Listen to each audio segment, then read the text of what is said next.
Hola, bienvenidos. Hoy veremos cómo cultivar de manera rápida y qué factores son determinantes para lograr adelantar la producción de hortalizas hasta un 30% del tiempo habitual. Además de eso, veremos qué se debe usar y cómo implementar eso en nuestros métodos actuales de producción. Comencemos. Todas las producciones de todas las plantas obedecen a la incidencia de hormonas o fitohormonas vegetales. De hecho, todo el comportamiento de todas las plantas obedecen a un comportamiento en la incidencia hormonal. Y si tú como agricultor te grabas esta ley básica de la producción agrícola que te voy a decir, entenderás todo lo que debes hacer y en dónde enfocar tus mayores cuidados para tener una máxima producción y hacerlo ahorrándote hasta un 30% en el tiempo de producción. ¿Estás listo? La producción de una planta se basa en la cantidad de energía que la planta transforma por acción de fotosíntesis menos la cantidad de energía que la planta gasta en su propio mantenimiento menos, y esto es lo importante, la energía que se pierde por condiciones de estrés, ya sea estrés biótico o estrés abiótico. Lo que queda de esa energía transformada es lo que podrás hacer que se transforme en frutos de calidad y sobre todo a tiempo. Nuestro trabajo es disminuir la cantidad de energía que se pierde por condiciones de estrés, ya que esto es uno de los desgastes energéticos más grandes en las plantas.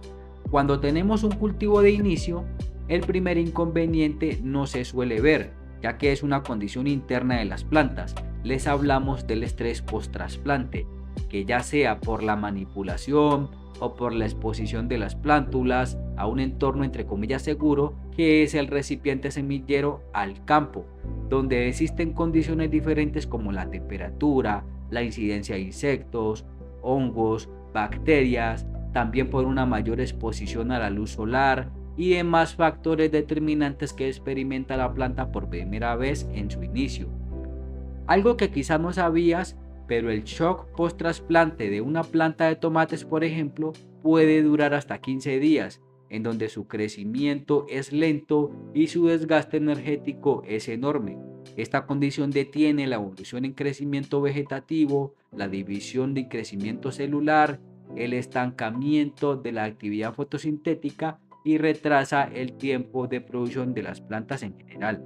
Ya que este estrés post-trasplante ocasiona un estado de estrés en las plantas, la mejor manera de disminuir este tipo de estancamiento en el crecimiento de las plantas es hacer una activación hormonal de inicio, en donde se baje la incidencia de hormonas que inducen al estrés y se reactiven las hormonas que inducen al crecimiento.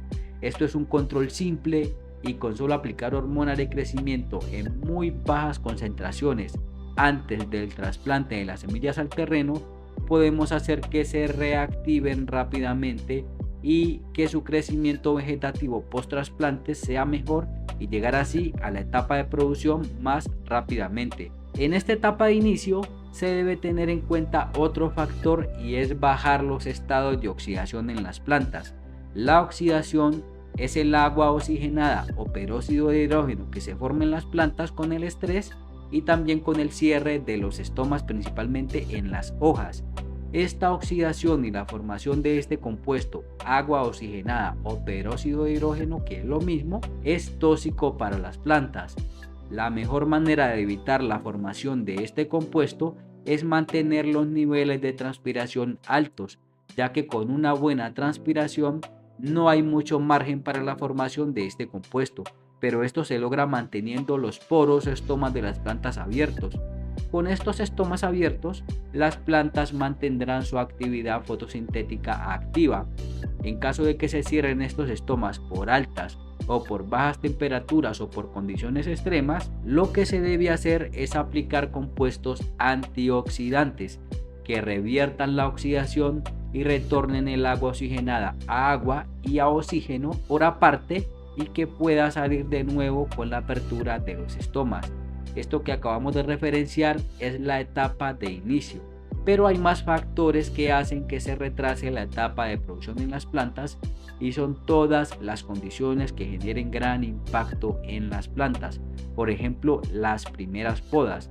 En esta ocasión, Esta función causa en las plantas otro tipo de estrés que se categoriza como estrés abiótico, el cual genera también un estancamiento en su actividad vegetativa, su actividad fotosintética y demás comportamientos que retrasan la producción de los frutos, ya que estas podas se suelen hacer en etapas de las primeras floraciones. Esta práctica puede generar un estrés que afecte la perfecta formación floral, ya que se afecta su crecimiento y se disminuyen las hormonas principales de la división celular y la floración. En estas etapas también se deben hacer prácticas para bajar los estados de oxidación con antioxidantes. Aquí aprovechamos para decir que los productos en el mercado que cumplen esta función se conocen como desestresantes, y también se debe reactivar la incidencia hormonal de crecimiento para restablecer la actividad fotosintética.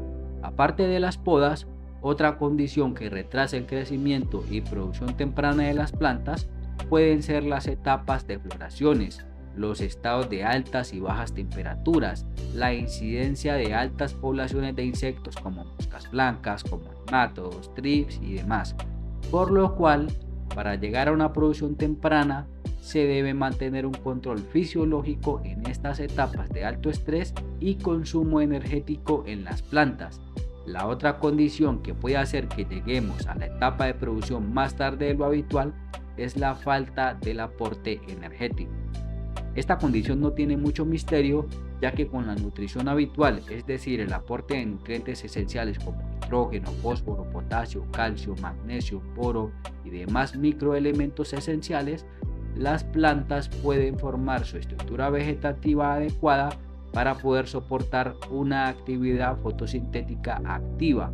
Con esta actividad fotosintética obtendremos mayor producción de fotoasimilados y los frutos crecerán más rápido y más temprano de lo habitual.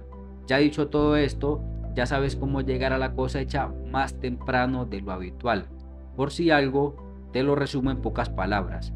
Activación hormonal para evitar o disminuir el shock post-trasplante.